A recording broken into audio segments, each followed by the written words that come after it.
What's up, guys? It is the Bad Wolf, and welcome to the Bad Wolf Hour. Well, probably won't be an hour, or maybe it will. We'll see. Anyway, guys, I appreciate each and every one of you guys, and let's get ready to take us into Right to Travel. Now, if y'all were watching the last video I made on this, we talked about that right to travel. Well, it's not. In fact, to quote the gurus out there, it's not an enumerated right. Actually, most of them weren't even smart enough to say that. They just said it's not a right. So technically, let's give the baby their bottle because, in fact, it is not a written right, which makes it not an enumerated right or a right that was numbered per se. Now, why wasn't it ever numbered? Because it sure as hell should be.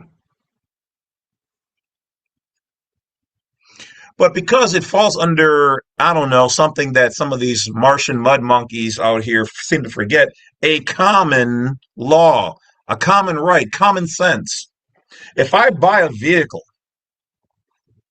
anything I buy, I have the right to own it unencumbered, unattached to anything from the state or the government. These are our fundamental rights, our freedoms, our liberties. Some of y'all done lost y'all damn minds and lost y'all damn way. The only thing that needs to be licensed or government state owned and controlled is stuff that's government state owned and controlled. Did they buy your house? Did they buy your car? Did they buy any of your stuff? If they did, it would be theirs. And even if it was theirs, guess what? They financed it with our money. So even then, they shouldn't even have a 100% true right to any of that unless they are truly private and making their own money. And anywhere, any system, any state, etc., company that receives our money has an obligation to we the people. Some of y'all don't understand the Constitution, the Declaration of Independence, the Bill of Rights, and the amendments. You guys just maybe some of y'all gurus out here got flipped. Did y'all get turned out? Huh? Y'all got turned out. Is that what happened? They make y'all a deal. You took it because anybody against America is a traitor and it's treason. And you're not one of us, you're one of them. Now, I'm not saying exactly their sides because remember, we're all in the same family, unless you're against the United States of America.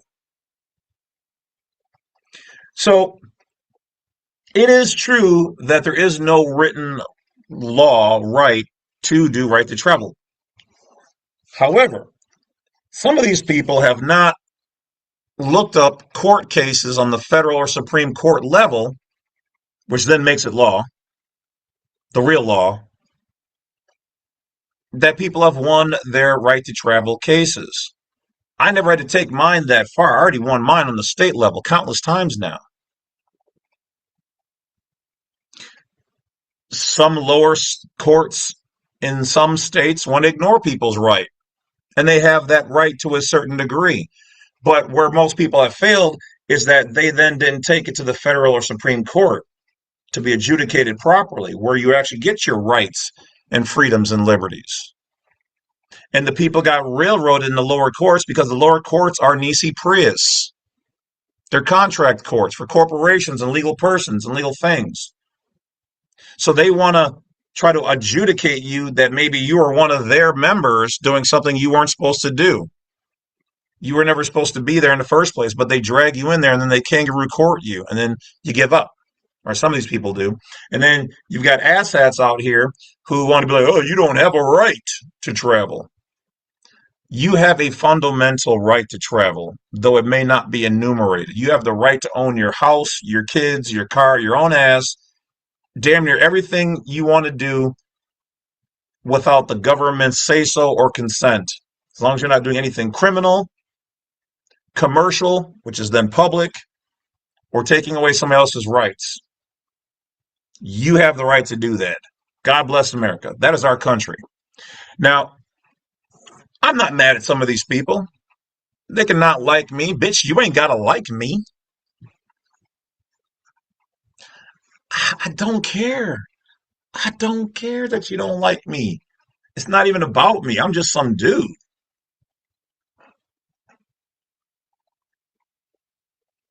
It's about your rights and freedoms. So anytime I hear a so-called guru, listen to me, I'm cool, don't listen to that guy, I'm already turned off. Listening and watching some of y'all videos, going on rambling about yourselves for 8 hours, never getting to the point. Want to throw other people's names out there to hype up your channel. Ooh, exciting. I guess get yours where you get in. I mean, I guess that's why, there's levels to this game, right? So move how y'all want to move, but for y'all who really want the truth, it's out there and we bring it to you guys here as much as possible. We don't have anything to hide. I don't hide my face. I don't hide behind a mask or sunglasses in the daytime, and I don't have a cape on, and people around me support me. Fucking rah rah people cheering me on. Just one man telling the truth from his perspective, and from all of his 30+ court cases. I don't hear a lot of these other people talking about their victories.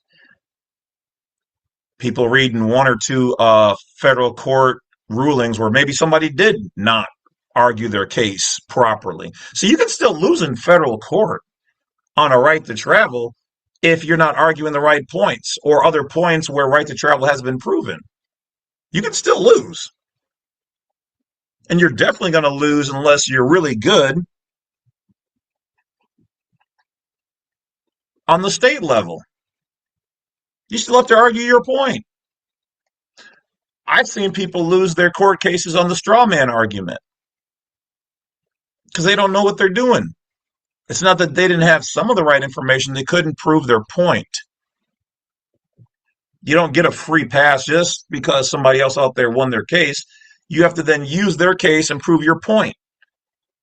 I've proven my point. So if somebody wants to feel a certain way about right to travel, something that they're not qualified to speak on because they haven't studied numerous cases on it and seen the people who won and understand how the system's going to try to prevent you from winning, how they're going to try to take away from your win, then we're not all playing on the same level with the same marbles apparently, and that's fine. So before we get into it, next month. Okay, well, actually, we're in April now. So this is my birthday month. And I appreciate each and every one of you guys who sent birthday wishes, thoughts, and gifts. Thank you, thank you, thank you. I appreciate that. And donations. Appreciate that. And I appreciate the people who pay and support me monthly to help do what I do because it takes viewers like you to help this continue to go and to be prosperous. Now, one of the funny things is I don't see a whole lot of these other gurus getting attacked like I do. So that tells me something. Tells me the system out there, the bad part of the system, because there's the good part of the system that whispers in my ear and says, "Oh, we like what you're doing. Keep doing it. We got you. We see you." And then there's the bad part that launched their little AIs against me and try to discredit and put sovereign citizen movement underneath my videos. That's cute. I remember my first beer.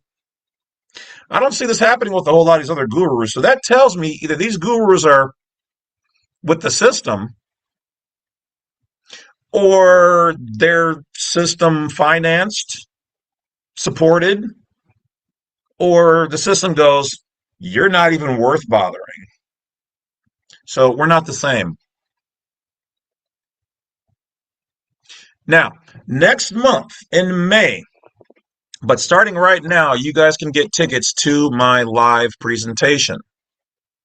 We will be holding a Zoom conference on where I will be hosting for 5 or 6 hours, 5 or 6 different topics that you guys wanted to know more about, or just be able to listen to me talk personally and answer your questions.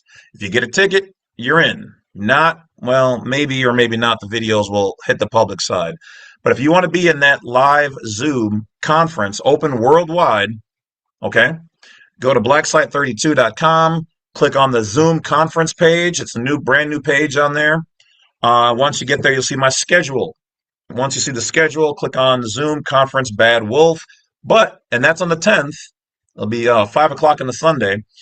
There's going to be a second conference. Also, you can find in the same tab area.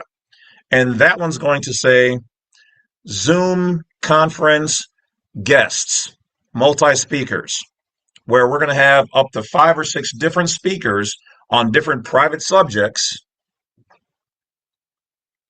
that they don't want you guys to hear about. So I fully suspect there will be a couple of agents in those videos anyway, or in the conferences. So it is what it is. They're everywhere. They like to watch my stuff here. Hi, guys. So, but to you guys, the true people, and of course it's not open to them, but you know how that works. This is for private citizens and nationals only. So by all means, go ahead and check that out. That particular one will be on the 24th. Now, depending on and this will be the first ever that we're doing it. I know other people have done this for years and they're very successful, so I'm going to pull some of their ideas into it.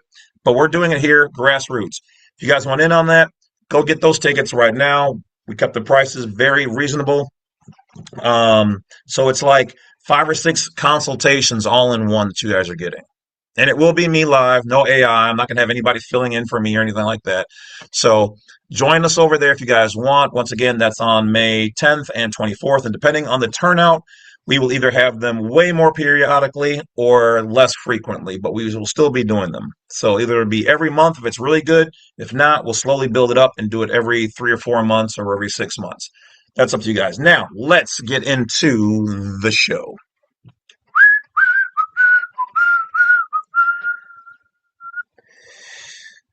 Okay, let's see here. Share screen. We don't need that one. Where are we? Okay. Everybody should be able to see my screen as of right now. So this is a filing done back in February 24, 2022 in the Supreme Court of the United States. Here's the number. It's the original. And this is by a guy by the name of John Dalen versus the state. Okay, this is on a petition for a writ of certiorari. Okay, and this is done in the South Carolina Court of Appeals. Okay, so let's see here. I don't know if it'll let me have this read. So let's see. It may not because it's the format.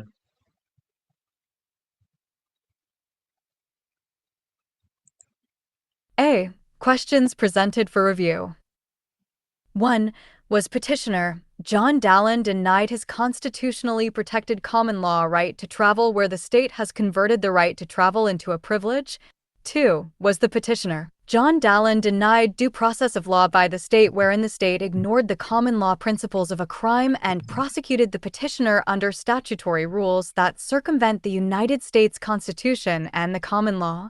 3. Were petitioner's First Amendment rights violated by the state's trial and criminal conviction for not obtaining a driver's license? The South Carolina state statute requires applicants for a driver's license to produce a Social Security card in order to obtain said license. The federal Social Security statutes do not require anyone to obtain a number unless that person is requesting federal benefits. John Dalen rescinded his Social Security number many years ago and no longer has a Social Security card, making it impossible for him to comply with the state statute without compromising his religious beliefs. 11. B. List of parties. The parties involved in this case are caret. All parties appear in the caption of the case on the cover page. Ill. C. Table of contents / table of cited authorities. All right. So I'm not going to waste your time listening to all of that part, but basically the reason for granting this writ to determine whether the fundamental constitutionally protected right to travel or right to trial under the common law can be converted into a privilege by the state and denied. All right. So here in the appendix, John included decisions of the State Court of Appeals, and these are the case numbers, all backing up his right to travel.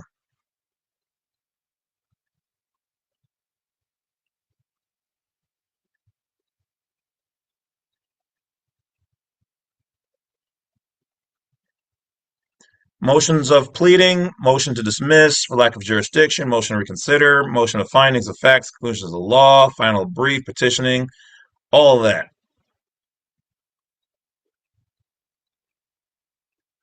Okay? So now I'm going to let the AI read through all of this.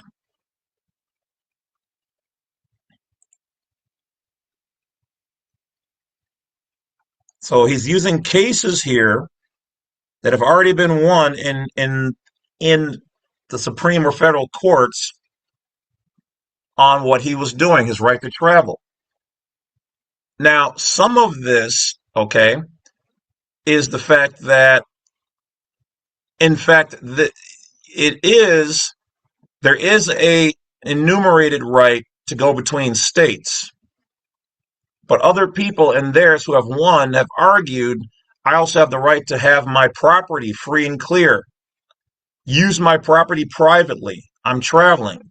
Driving is a commercial practice. This is non-commercial. The state doesn't provide a special license, nor does the government, for somebody who's operating privately. The same people who go, oh, there's no right to travel. Okay, well, there's no federal marriage license either. Does that mean you can't get married? The state provides that as a privilege and a benefit.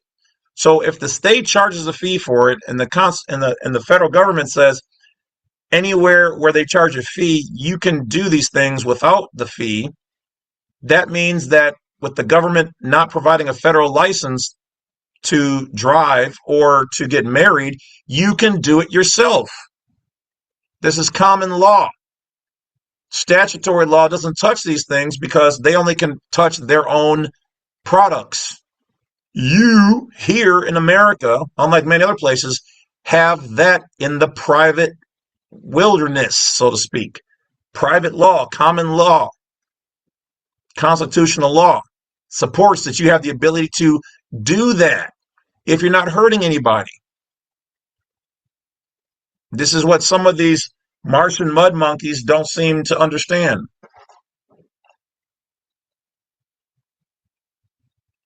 Claiming that they know about rights and stuff and don't know about that. You have the right to do damn near anything. See, the city, the state, the government, they only can rule and control what is theirs. We are the power behind them. We are governed by our consent. We, the people, we are their bosses when we're in private capacity. Some of these guys don't understand how powerful the private side, private capacity is. If you're not doing commerce, you don't need their stuff. Police are commerce. Uber delivery, commerce. Postal, commerce, government, all that stuff is theirs. The only time you need a license, okay, is if you're going to be interfacing with people that are referred to as 14th Amendment U.S. citizens or public persons. And you're advertising to public persons. You're open to public persons. If you're doing something private, non-commercial, not-for-profit, which are their words, and profit is defined in Black's Law Dictionary and by Henry Campbell Black as profit and gain. The word traffic is profit and gain. Public, commerce, commercial. If you're not doing that, you have the right to do damn near anything you want to do privately. They do not own you, but they try to refer to you by your government or legal name. Well, I think you as so-and-so are doing this. You have to rebut their assumptions. Why? Because your name was recited to their system. The biggest argument you guys need to learn is to say, I was not in public capacity. Why do you think they let Hunter Biden off with the stuff after finding the cocaine and certain other things in the White House because he wasn't in public capacity to be prosecuted. Why didn't they do anything after that? Because somebody like you would have to file charges against him. That's how these people get off. They can know you're doing something criminal or bad. Somebody has to file a charge against them. Let's keep going.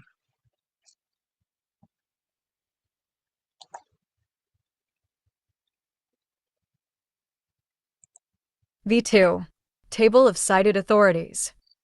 A. Cases. Buchanan versus Worley, 245 U.S. 60, 1917. The police power of the state must be exercised in subordination to the provisions of the U.S. Constitution. Boyd versus United States. Police powers of the state must be exercised in subordination, so lesser, weak then, subordinate, to the provisions of the United States Constitution. You got these gurus out here talking their talk, but ain't never sat down and read the Constitution. Let's keep going. States 116 U.S. 616. P.2. P.3. It is the duty of the courts to be watchful for the constitutional rights of the citizen and against any stealthy encroachments thereon. Byers v. U.S. 273 U.S. 28, 32, 1927. Constitutional provisions to be liberally construed, and it is the duty of courts to be watchful for the constitutional rights of the citizen and against any stealthy encroachments thereon. P.3. Chicago Motor Coach versus Chicago, 169 NE 22 Ligure versus Chicago, 28 NE 934 Boone versus Clark, 214 SSW 607. P. 3 pp.10, 13 pp.10, 13. The use of the highways for the purpose of travel and transportation is not a mere privilege, but a common and fundamental right of which the public and the individual cannot be rightfully deprived.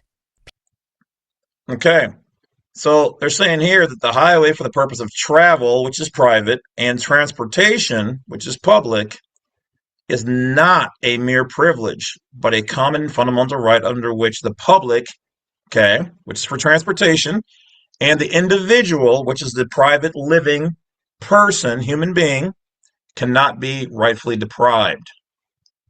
We can all use it for public and private use. P. 3 Connolly versus Union Sewer Pipe Company, 184 U.S. 540, with regard particularly to the U.S. Constitution. It is elementary that a right secured or protected by that document cannot be overthrown or impaired by any state police authority. 6. Hale versus Henkel, 201 U.S. 43, 1906, pp. 359. We are of the opinion that there's a clear distinction between an individual and a corporation. The individual may stand upon his constitutional rights as a citizen. He is entitled to carry on his private business in his own way. His power to contract is unlimited. Well, even right in here, the individual under protected by the Constitution, which limits the government and encroachment, okay, and these corporations, he's entitled to carry on his private business in his own way. What does that tell you right there? They've already ruled on this. His power to contract is unlimited. He owes no duty to the state. That's the police state. That's the corporate state. He owes no such duty to the state since he receives nothing from them. So, beyond the protection of his life and property. So the state is supposed to protect his life and property. But you got some of these rogue police officers out here, no offense to the good ones, you guys are doing good, who are supposed to protect his life and property, allow him to do his business his way, and to contract unlimited. Well, when you form your trust or your entity or your government or your nation, you are contracting with them and you're doing business your own way under right to travel. He owes nothing to the state. But In his public capacity, which he has the ability to use under 8 USC 1401, where he's given citizenship and nationality at birth, if he operates as a public side citizen versus the national slash state citizen, then he is receiving such from the state. And that's why they try to go after him. Because when you do right to travel, you think that you're operating as a national. You must rebut their assumption that you are not operating as a citizen. You have both. This is where people get it confused. Unlimited. He owes no duty to the state. He owes no such duty to the state, since he receives nothing therefrom beyond the protection of his life and property. His rights are such as existed by the law of the land long antecedent to the organization of the state, and can only be taken from him by due process of law, and in accordance with the Constitution. So, right here, they're telling you that the state police cannot take anything from you without due process of law, which you're not getting. When they pull you over without a warrant or take your car without a warrant, that is a failure of due process. That is a major federal violation. Major problems. His rights are such as existed by the law of the land, which remember, they operate under maritime. So they're trying to bring you from the land into the water, an inferior jurisdiction. Okay. But when you receive something from them, where it says here, since he receives nothing, but what this sentence right here, since he receives nothing, is powerful by itself. Therefrom.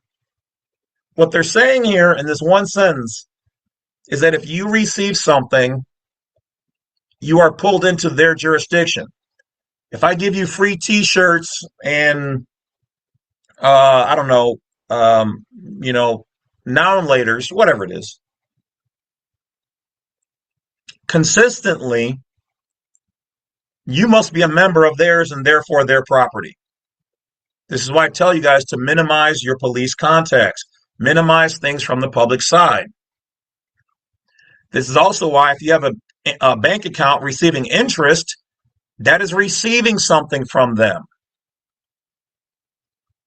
Do you get a welfare check? Do you get the free cheese? Do you get a paycheck from them? Well, then your public side, which usually is merged with your private side, unfortunately, this is why there needs to be a separation, is receiving something. He's saying, I received nothing, but some of you guys are receiving something. That phrase is super important. That forms joinder or nexus with the system. You're receiving something from me. If I'm always going to your backyard, taking your sand, a handful or a bucket, there must be something there, or you're stealing from me. Well, if you're not stealing from me, then you must be a member of mine and my profit. Now I'm finna take that ass though, boy. That ass though. Take that, take that, take that, take that. And for the record, my videos are not meant for anybody under the age of 18 without adult supervision. You must be age of majority. Earmuffs to those people who are under that age. All right, let's keep going. Constitution. Hurtado versus California, 110 U.S. 516. The state cannot diminish rights of the people. P. 5. Understand that for those people who say right to travel is not a right, they're right. But at the same time, they're also partially wrong. Though it has never been codified, okay, enumerated as a separate thing, it has been one in these Supreme Court and federal court rulings, which make them law. And what is it? If you look at the 10th Amendment, okay, don't quote me. I think it's either the 10th or the 11th Amendment. It basically states that you have the right to other rights not mentioned here. The founding fathers left an open check. They said, if there's another right out there that we missed,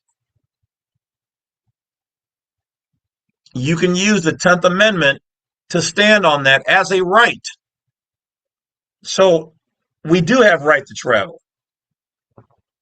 You just have to utilize the 10th Amendment. You also have to use these court cases.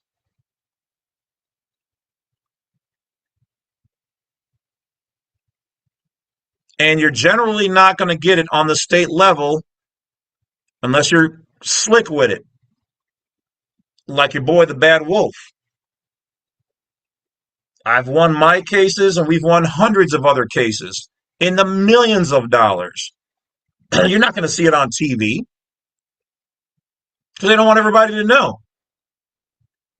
Even the federal courts and all the rest of them, they may you may win your case, but they don't want it all out there.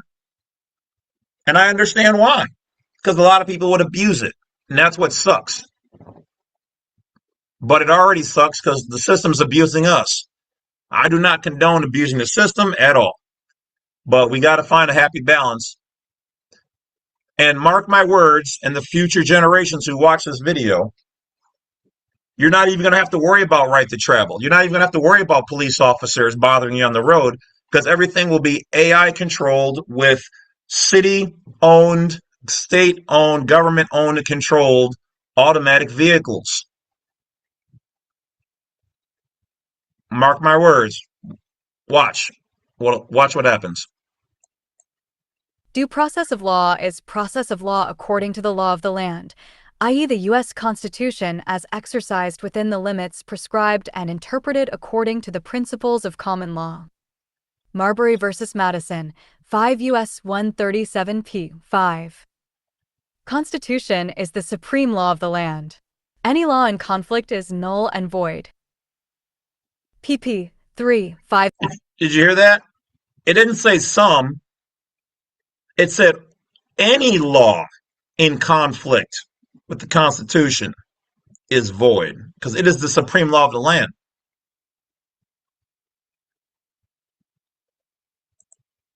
Five Miller v.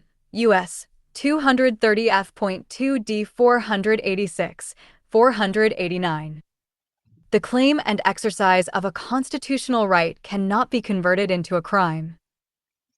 Miranda v. Arizona, 384 U.S. 436, 491 pp. 3, 5. Where rights secured by the Constitution are involved, there can be no rulemaking or legislation which would abrogate them. VLL. Murdoch v. Pennsylvania, 319 U.S. 105. The state may not convert a secured liberty into a privilege and issue a license and fee for it. Sherbert v. Femer, 374 U.S. 398, 1963. p.5. pp. 3, 5. First Amendment case.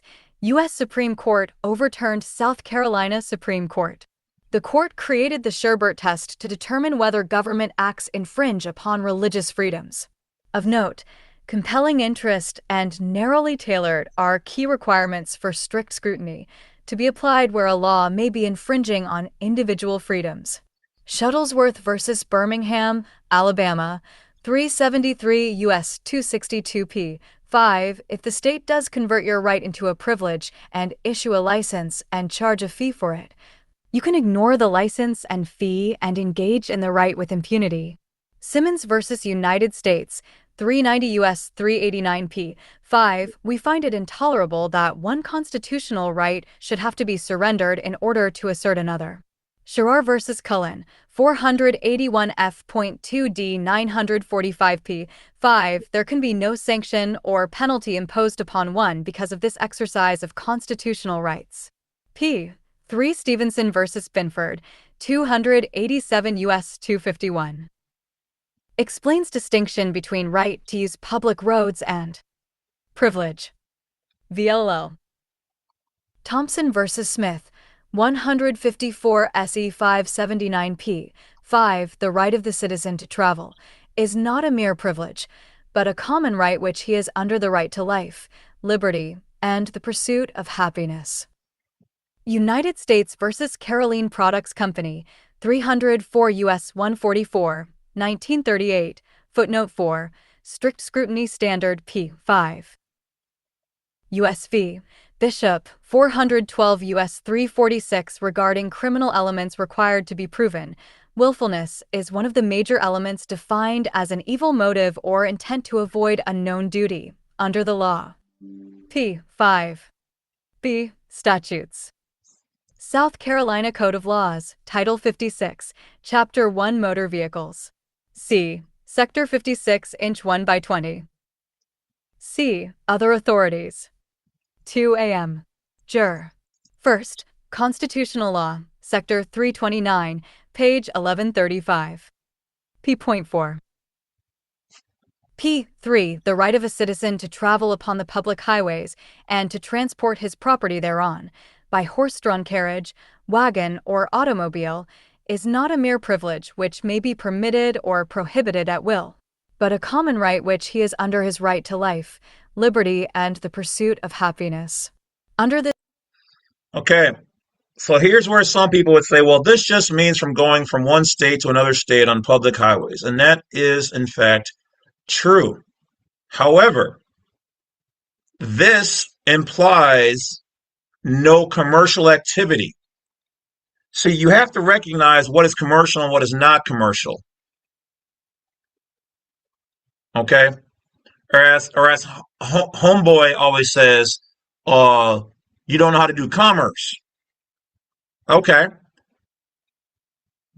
The right of a citizen to travel, right of a citizen, they're talking about all of the citizens, state citizens and U.S. citizens, okay, to travel, to travel, okay, movement by God, upon the public highways, which can be used for public use and private use, and to transport his property, not somebody else's, thereon by these methods, okay, automobile, notice it doesn't say motor carrier, motor vehicle. So all of this construes privacy, private business, private engagement. Nothing in here talks about public. Why? Because he would need a license. The lack of them mentioning a license in America's jurisprudence, constitutional law, section 329, this constitutes private use. Doesn't say he was in the operation of a business, moving in traffic, commercial, license, somebody else's property. This denotes private use. Why? His right to life, private. Common right, common law, private. Liberty, private. Pursuit of happiness, not profit, private. This takes it down right here. It's kind of funny how some of these people out here wanted to say, oh, you're going to listen to the Badwolf. He doesn't even have America's jurisprudence books. And, he doesn't, he only has certain other books. He doesn't have America's jurisprudence books. Oh, I guess he does now. Oh. Not that I needed the books. I can quote right from the internet talking about the American jurisprudence because, there's that. People talking about me not having them, but they don't have their own books. People not even showing that they have books that they read. Do they read? Do you read?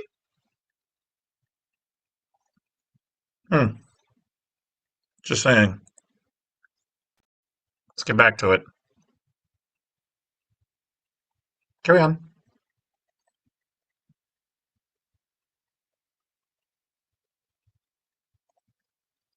This constitutional guarantee one may, therefore, under normal conditions, travel at his inclination along the public highways or in public places, and while conducting himself in an orderly and decent manner, neither interfering with nor disturbing.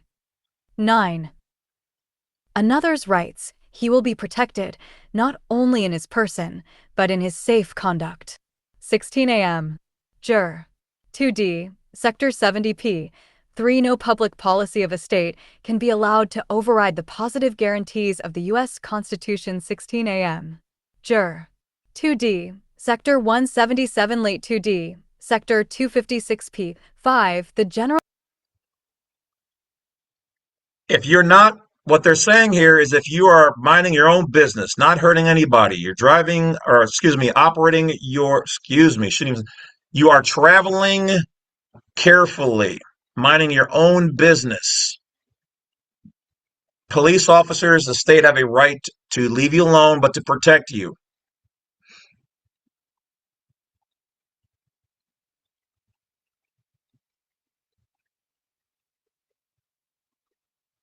No public policy. Okay. So what does that mean? Public administration of a state can be allowed to override the positive guarantees of the Constitution. Police officers are not taught about American jurisprudence. They know public policy. So they have a problem with you because they don't understand that you're operating in private capacity. Now, most of them know the term private citizen, but private citizen is synonymous or means the same as state citizen and national or national of the United States and non-resident and foreign national. You're not their property unless your vehicle plates are either theirs or look so close to theirs or you use their state's logos, which is infringement and theft and false identity. You should never be using any state nor the government's IDs, numbers, logos, images, statements, any of it. It's their shit. And if a police officer sees that, he can bother you. This is why I got rid of mine that were a little too similar. I put my own family crest on there, my own entity.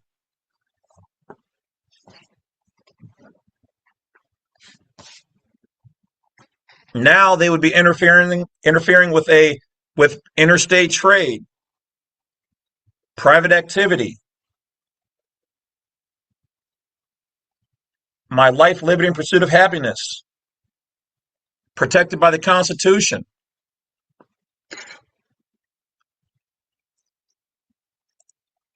General misconception is that any statute passed by legislators bearing the appearance of law constitutes the law of the land. 16 a.m. Jur. 2. So just because legislators who write things doesn't mean that it governs everything. It has the appearance of law, but it is in fact not the law of the land. They're writing law for their people.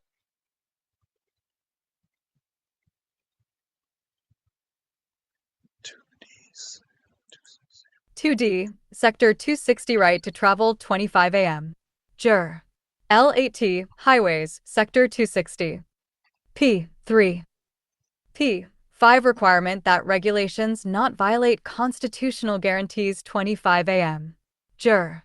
First, Highways, Sector 427, page 717 defines terms. Travel and Traveler Black's Law Dictionary, 4th edition definitions of motor vehicle, driver, and license. Which all of these things here define commercial activity.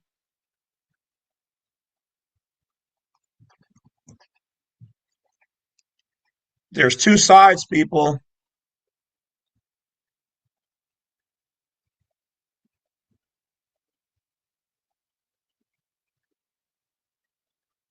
Either you're in the public or you're the private. You cannot be both. You can have both, but you can only engage in one at a time.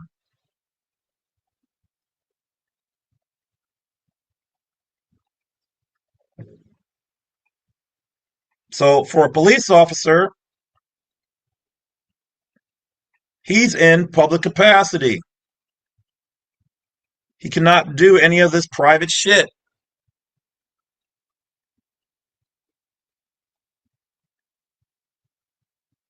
In his patrol car. But can he do it in his regular one? Yes, absolutely. He just has to follow all the steps.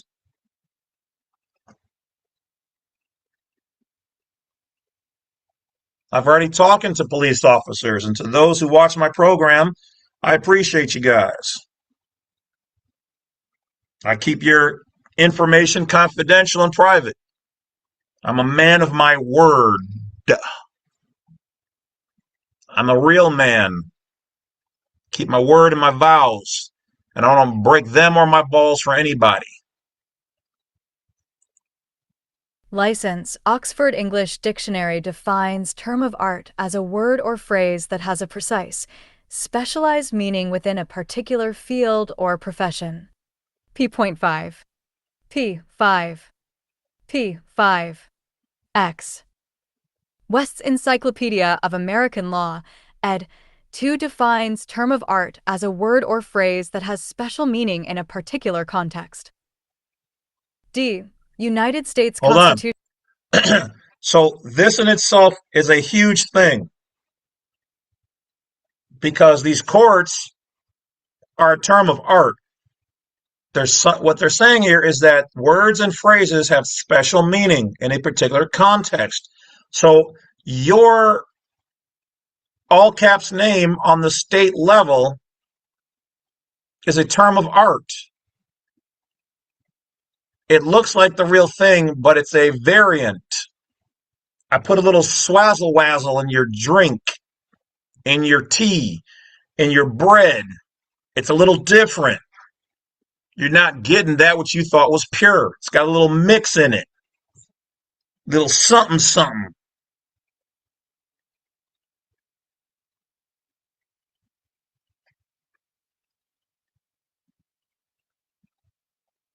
The Constitution and these powers and laws are straightforward and can be interpreted. The state has created their own term of art for what they do. It's not directly the same. The words mean something different. America uses Webster's. The states and courts use Black's Law. They put a little swazzle on the words. Constitution U.S. Constitution, Article 3. The judicial power shall extend to all cases.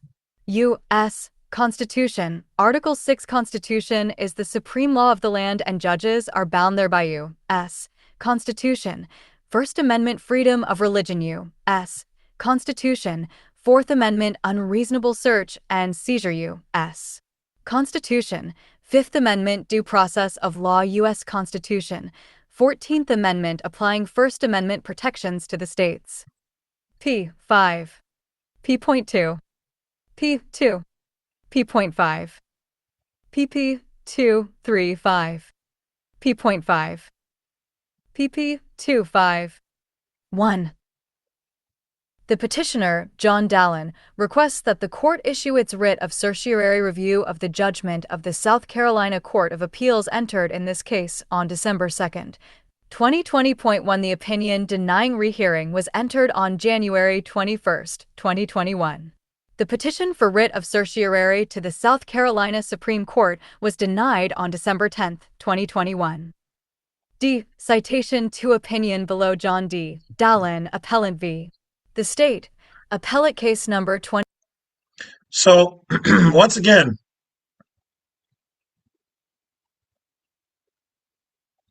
right to travel, as it's written, denotes movement from place to place, unrestricted, just like my other YouTube channel, Badwolf Unrestricted.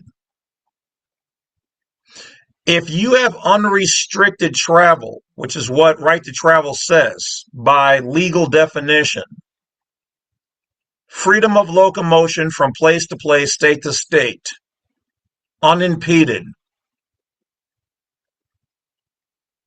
Now, it doesn't specifically say in your personal conveyance, but listen to what it says. Unrestricted movement. So they're saying you have the ability to move in a locomotion from place to place unrestricted.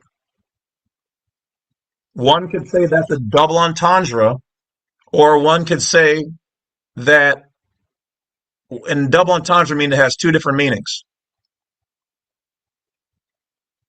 Because if you're saying that I'm protected to move from one place to another place,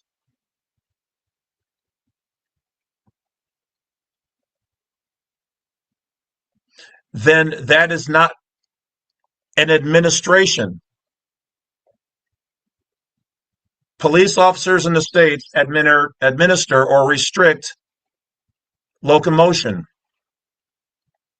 And if the Constitution and the courts are saying that I have this as a right to do it without them, that is private travel. That was already implied in these rulings. Does it say, let's exactly define it down to private travel? Do you have the ability to either private travel and or to travel in a foreign capacity or way? Yeah, they're saying it because they're telling you here, they're saying you have the right to operate without being restricted from place to place. The opposite of traveling from place to place unrestricted is to then have a restriction. And what would be a restriction? Driving. Driving would be commercial capacity. Unrestricted would mean free, savage, untamed, your own free will and accord, foreign. So yes, we in fact do have right to travel. But if you argue it and look at it from just the legal side, it would look like you don't. So you must argue these points. I'm protected by the right to travel law, case law, I guess is the best way to say it, that states under right to travel that I have the right to move unrestricted from place to place. The only thing that the police or state could argue is they say, well, but you're doing it in private capacity. They can't. Well, if they say that, they blew their own case because they don't have the right to restrict you in private capacity. They only have the right to restrict you in public capacity. And you're in public capacity when you're operating with a driver's license and their plates. And because it's not broken down in one exact little thing, that's why it seems like that. But it's denoting what right to travel says, but then it's also denoting what it doesn't say. It doesn't say things like you cannot be in private capacity. So everything that they're alleging and trying to do to you is because they are trying to get you on the public side. No, no, no, no. Contraire, mon frère. Mon capitaine. I'm operating in private capacity. 2018 000637, unpublished opinion number 2020, up 323, filed December 2nd, 2020. The opinion of the highest state court to review the merits appears in Appendix A at page 1. E. Basis for jurisdiction. The date on which the highest state court decided my case was December 2nd, 2020. A copy of that decision appears in Appendix A at page. A timely petition for rehearing was thereafter denied on the following date, January 21st, 2021, and a copy of the order denying rehearing appears in Appendix A at page. The South Carolina Supreme Court denied the appellant's petition for writ of certiorari on December 10, 2021, and the order appears in Appendix A. At page, the jurisdiction of the court is invoked under 28 U.S.C. Section 1257A. 1 references to the appendix to this petition. 2. F. Constitutional provisions and legal principles involved. The U.S. Constitution Article 3 provides that the judicial power shall extend to all cases, and the U.S. Constitution Article 6 states that the Constitution is the supreme law of the land and judges are bound thereby. The United States Constitution's First Amendment guarantees the right of the people to be free in the exercise of their religious beliefs. Your Honor, and I say that loosely, are you a judge? I am. Then I hold you to your oath of office as you swore an oath to the Constitution being the supreme law of the land. And you are bound thereby.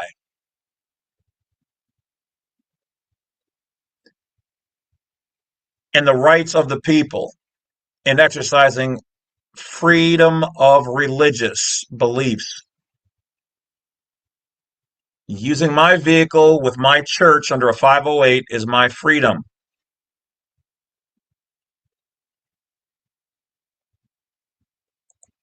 The U.S. Constitution Fourth Amendment protects the people from unreasonable search and seizure. Once again, to the police officers, we are protected by the Fourth Amendment. You cannot just search me. You cannot just seizure my property, nor me. Now, a regular U.S. citizen, yes, because they've agreed to those terms. But a private person, a private citizen, not a private person. A private person is a citizen. A private citizen and a national, or somebody who's foreign or operating as a foreign national. But the Constitution even says this kind of somewhat goes for the U.S. citizen. You cannot just do whatever the hell you want to do on the side of the road. U.S. Constitution Fifth Amendment provides for due process of law, which is process in accordance with the United States Constitution and the common law. So it's kind of funny how these magistrates and some police officers don't know anything about, don't want to talk about the United States Constitution and common law, but here the supreme law of the land says that these are real. And they're still here. And these liars. Starts,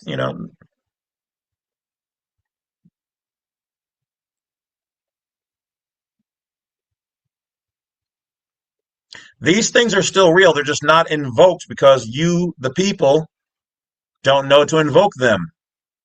So they're doing statutory, maritime law bullshit. Law. And the U.S. Constitution 14th Amendment applies these protections to the states. G. Statement of the case. 1. Factual background. Petitioner was stopped at a South Carolina state checkpoint and asked to produce a driver's license. Petitioner informed the officer that he had not committed any crime and asked if he was free to go, at which point the officer informed the petitioner that he would be arrested if he did not produce a driver's license. Now, a police officer can ask, but he can't force, nor can he threaten. To say you will be arrested if you don't produce one, that's a threat. And there is no law that you have to have a driver's license if you're a private citizen or a foreign national or national. If he has a driver's license on him, if his plates say the state of blah, blah, blah, if his vehicle is registered, then yes, he must comply with the request because that is what that membership pertains to. When you get a driver's license, when they can find your name, your vehicle, your plates registered, you're a member of theirs. You're playing a game outside of your house. You're live action role playing, LARPing. you must then provide it. Petitioner was subsequently issued a citation for driving without a license, and then he So the term driving without a license, this would mean this isn't an encroachment on your right, because truly driving without a license means that you have to have a license to drive. And are you in fact driving? So if you have their plates, you're driving. If your vehicle is registered and to them, to your all caps name, which is a member name of theirs, but you put on private plates, that's driving. If you have a driver's license associated with your name and your vehicle has their plates or private plates on there, you're driving. If you have no, if your vehicle's not registered to them, no driver's license, none of their plates, then you're traveling.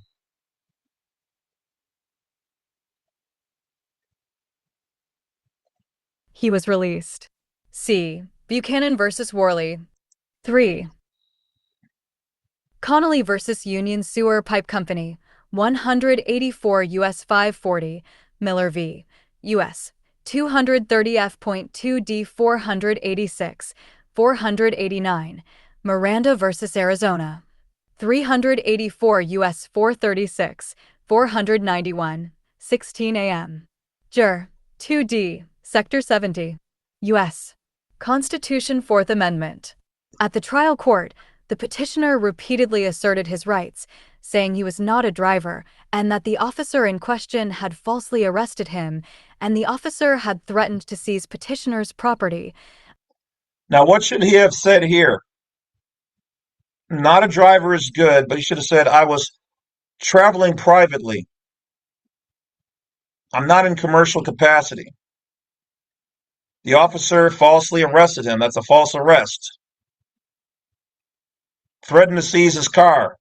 That's a threat.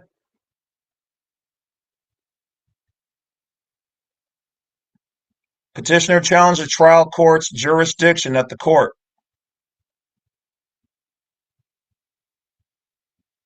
He dealt with a magistrate, so he's in the lower court. A 1989 Chevy van. Petitioner challenged the trial court's jurisdiction and the court, after failing to prove jurisdiction, proceeded to trial anyway, which resulted in a criminal conviction for the petitioner.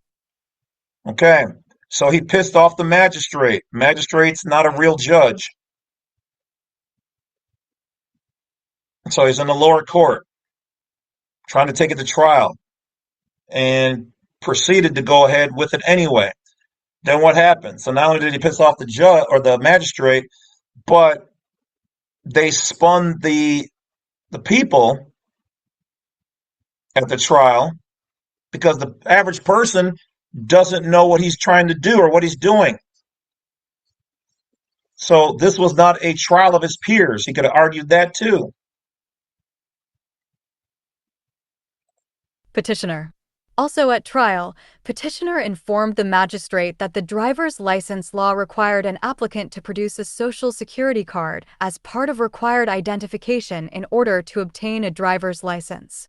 Petitioner told the magistrate that he had in fact rescinded his social security number years ago and did not have such a card. The federal law does not require anyone to obtain a social security number unless applying for benefits. The petitioner informed the court that he does not wish to get any benefits from the government and objected to the number on religious grounds, and therefore could not. If you ask for benefits,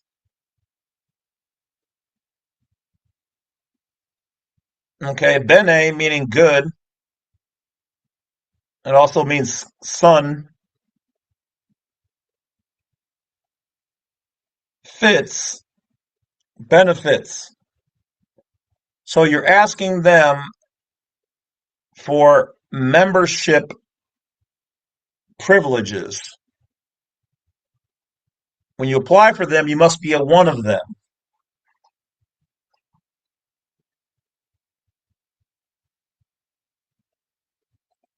Not apply for a social security card. 4.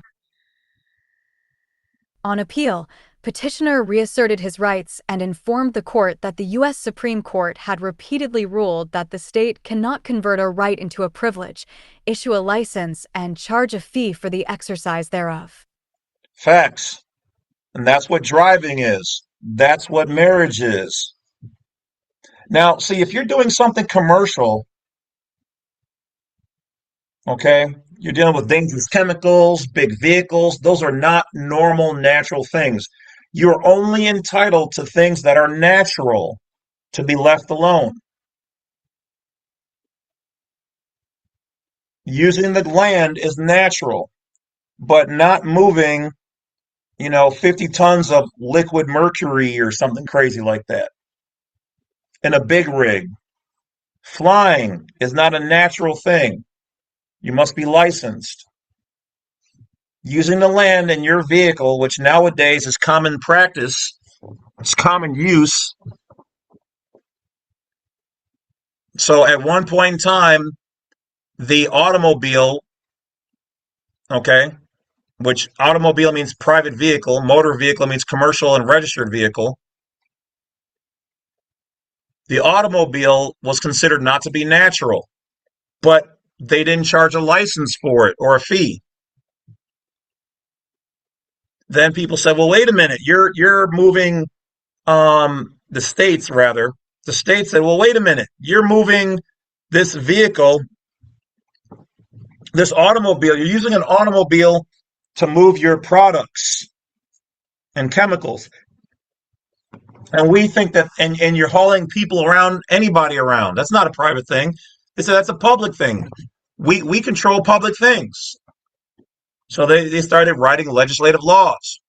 They don't use the term automobile, they use the term motor vehicle because motorized vehicle represents that which is being used for commerce or commercial purposes. The average person then was baited into registering their vehicle under motor vehicle services and specifications, specificities. That's why your driver's license you can just pick up right now and do Uber Eats or DoorDash. That's considered commercial. Why can you do that? Because your driver's license has that as a function, because it's commercial. Thereof. C. South Carolina Code of Laws, Title 56, Chapter 1, Motor Vehicles, Secretary January 20th, 56. This motor vehicle statute clearly states that it is granting a privilege.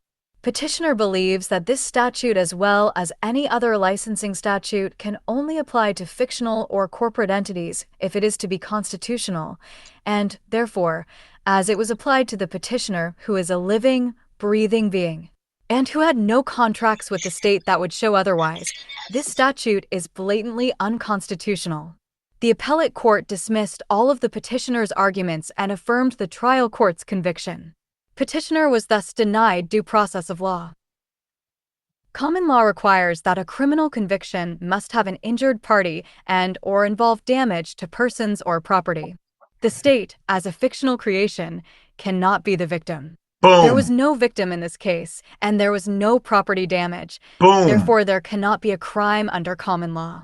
The Boom. petitioner was merely exercising a constitutionally protected right that the state, through its motor vehicle statute, has converted into a privilege and attempted to issue a license, charge a fee, and criminalize the exercise of a constitutionally protected right for noncompliance with the statute. Well, mon frere.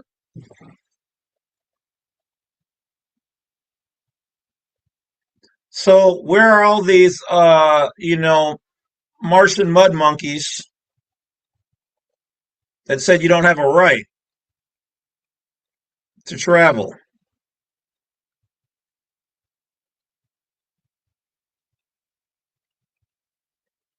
Here's how it has to be broken down.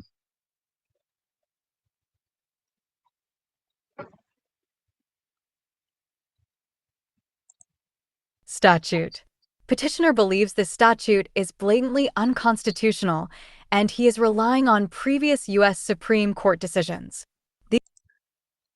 So they're telling you other Supreme Court decisions, which he's using in here,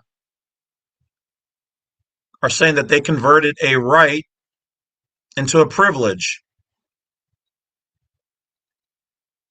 which the law says we have the right to ignore with impunity. But they don't want to hear that. These decisions are itemized in the table of 5. Contents for this document with a petitioner. 6. United States Supreme Court to review the practices of the state of South Carolina pertaining to egregious and widespread overstepping of the state's authority in violation of constitutional principles that not only affect South Carolina residents, but all residents of these United States. The United States is currently facing a constitutional crisis wherein local, state, and federal governments are overreaching the bounds of the Constitution, and the courts are sitting on their hands while the Republic is failing. Petitioner believes the Supreme Court could use this case and others like it to right this ship of state by providing guidance and reasserting the constitutional limits of government. H. Reasons for granting the writ. The South Supreme Court needs to grant this petition because the state of South Carolina, through its rulemaking and enforcement bodies, has been and continues to be engaged in the usurpation of constitutionally protected rights under color of law. Petitioner also believes that, under the guise of regulation and using simulated legal process, the state has used terms of art or words of art and other legalese to deceive and prosecute John Dalen and other individuals similarly situated under statutes that violate every citizen's inalienable rights that are protected by the United States Constitution. Petitioner is about to herein present 2 personal examples of the state's conversion of a right into a privilege, and one wherein the right to a jury trial. T. 7. Was denied to petitioner on statutory grounds, violating the constitutional rights of the petitioner under color of law. The state of South Carolina has enacted a building and professions code which deceptively attempts to deceive citizens into waiving their right to engage in businesses and professions, purporting to require anyone engaged in the businesses and professions to obtain a license and pay a fee. However, hidden in the statute, the state acknowledges that the people have a right to engage in businesses and professions. The U.S. Supreme Court has confirmed this right in several of their rulings. The petitioner was charged with failing to procure a license for the activities he was engaged in. He informed the commission that he was engaging in the businesses and professions by right and did not have a license and did not intend to get a license. He also informed the commission that their very own statute confirms that the commission only has jurisdiction over licensed individuals. Boom. The commission held a hearing in petitioner's absence and fined him $500. Petitioner refused to participate in their hearing, citing lack of jurisdiction. So in other words, he got railroaded and he didn't participate because he knew he was going to get railroaded. I don't necessarily agree with that, but at the same time, this is something that should have been moved to federal court or the Supreme Court. Supreme Court only takes on about 70 cases a year if they're unique. Federal court can hear all of these complaints. He may have lost this on the state level because they railroaded him. Once again, he probably did not properly identify who he is. You have to identify who you are and what capacity and jurisdiction.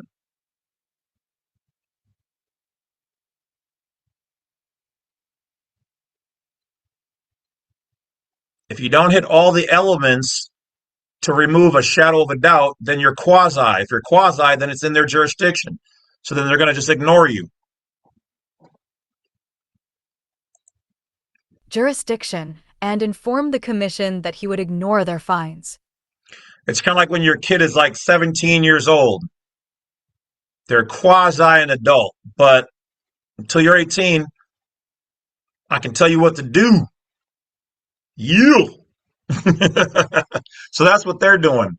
They're basically saying, sure, sure, you're age of majority, you're old enough to participate, but you're not quite fully out of our jurisdiction. So, because you didn't make your arguments correct. Fines. The city government of Clemson, South Carolina, claiming the authority of the state to enact business licensing, ticketed petitioner for working without a license. He did not participate in their trial and was convicted. Petitioner had previously corresponded with the city prosecutor and the magistrate judges, informing them that their ordinance clearly stated that it was a privileged tax and since.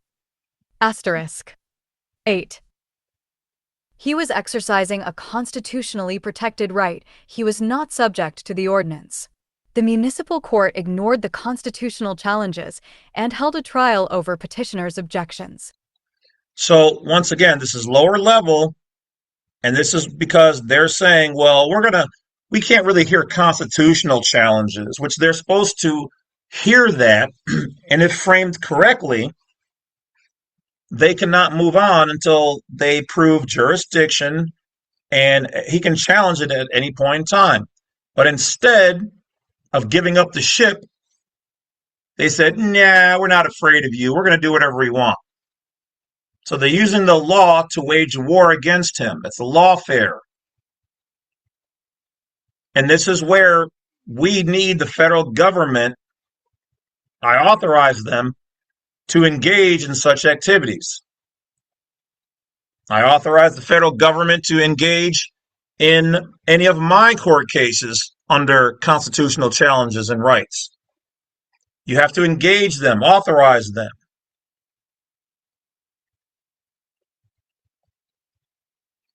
And so he appealed it. Let's see what happened.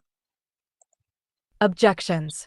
He appealed the conviction, and when the city attorney failed to appear for the hearing, the circuit court judge overturned the conviction and dismissed the case. Now, some people would say, oh, it's just because the attorney didn't appear. No, the attorney full well knew what was going to happen. The city attorney knew that when it got appealed in front of the tribunal of real-ass judges, not magistrates, magistrates dick around. Magistrates are generally only lawyers, okay, who have done it so long they can appear to be a real judge. So they do what they want to do.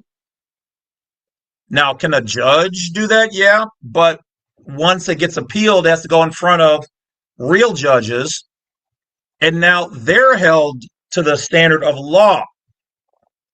They're not going to just look at little things. Oh, it's just a constitutional challenge. Ignore it, because if it's ignored, you can go after them.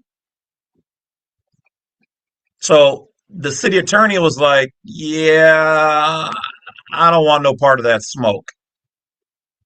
It's not just because he failed to appear. That is part of it. So they overturned the conviction and dismissed it. But this is the bullshit that these cities and some of these cities attorneys, like the first person I ever beat was a city attorney on my own, 19 years old. So I got started.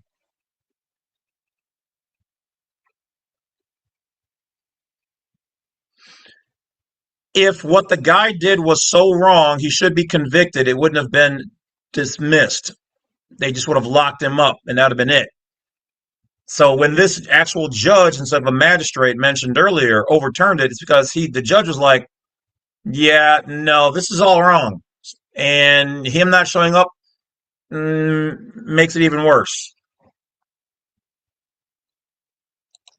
Case. A new city attorney replaced the former and proceeded to retry the case, again over petitioner's objections, and held a new trial on the same case that had already been dismissed. And the reason why is because he didn't motion, or the judge didn't mention, to dismiss this with prejudice. Dismissed. Petitioner refused to participate in what he considered to be a sham trial and was subsequently convicted and fined $500. Petitioner informed the municipal court that any attempt to issue a bench warrant for his arrest or otherwise attempt to collect a fine would result in a Title 42, Section 1983 lawsuit for deprivation of rights under color of law.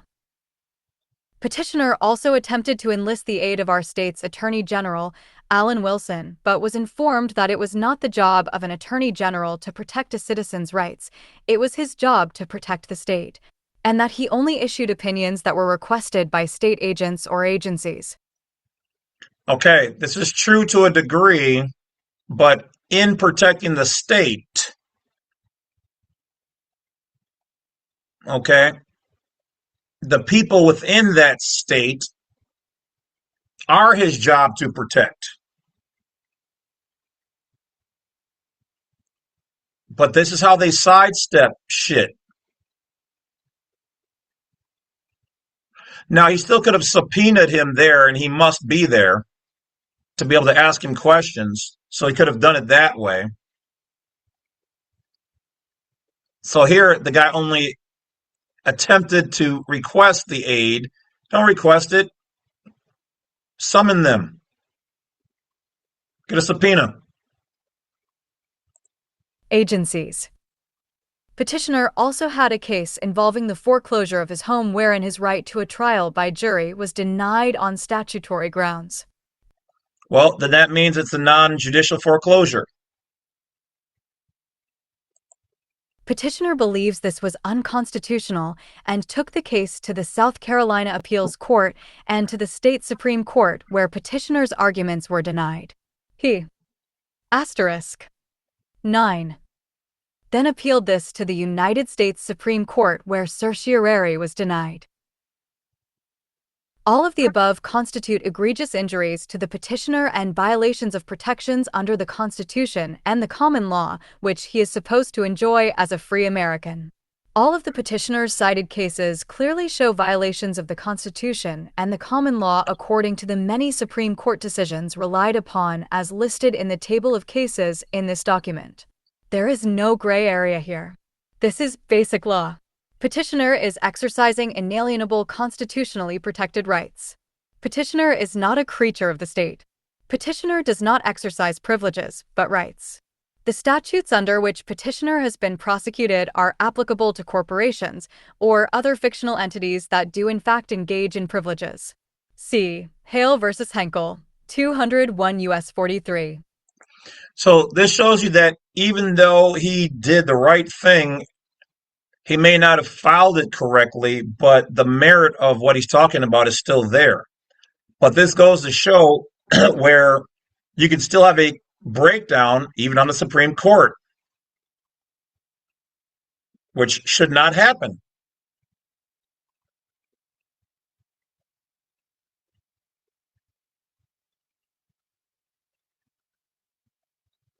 Maybe, and I don't know how and what he said in there, okay?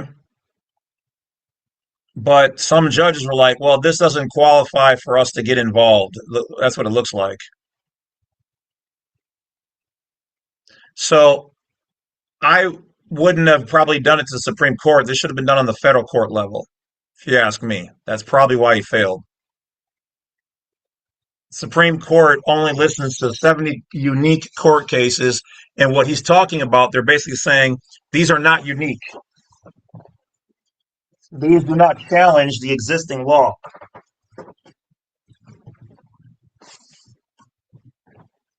We didn't make a mistake. You're not bringing forth anything new that we really need to identify or redo. 43. Former Supreme Court Justice Antonin Scalia lamented that the Supreme Court no longer follows constitutional law, but rules strictly on statutory laws. A government that does not obey its constitution is an illegitimate government. We are seeing this in all levels of government today, including our courts. If our courts no longer will defend our constitution, where are the people to turn? ****. 10. Conclusion. This case is a simple rights versus privileges case. The statute petitioner was prosecuted under the South Carolina Code of Law's Motor Vehicle Statute clearly states that it is granting a privilege. Numerous United States Supreme Court decisions have affirmed that the right to travel is a fundamental right, constitutionally protected, and that states cannot convert these rights to privileges nor make the exercise of a constitutional right a crime. In light of the case that is the subject of this petition and the other cases that have been just mentioned, it is apparent that the state of South Carolina is engaged in the systematic deprivation of rights under color of law. Therefore, the Supreme Court needs to review this case and reaffirm the principle that rights cannot be converted to privileges, and the exercise thereof cannot be made a crime. The petitioner requests that the court grant the petition for writ of certiorari. Respectfully submitted. John Dalen, 108, Jesse Road, Westminster, South Carolina. All right.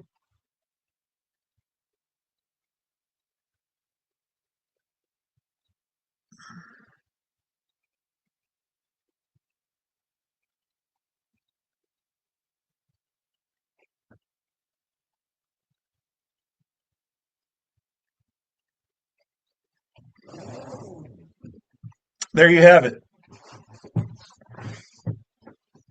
So, in fact, do we have the right to travel? Yes. Is it enumerated? Has it been numbered and codified? No.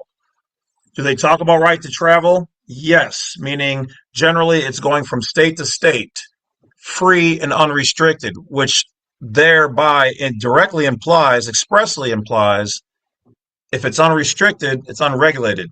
If it's unregulated, then it's private and foreign, which then is the opposite of public, administratable, commercial.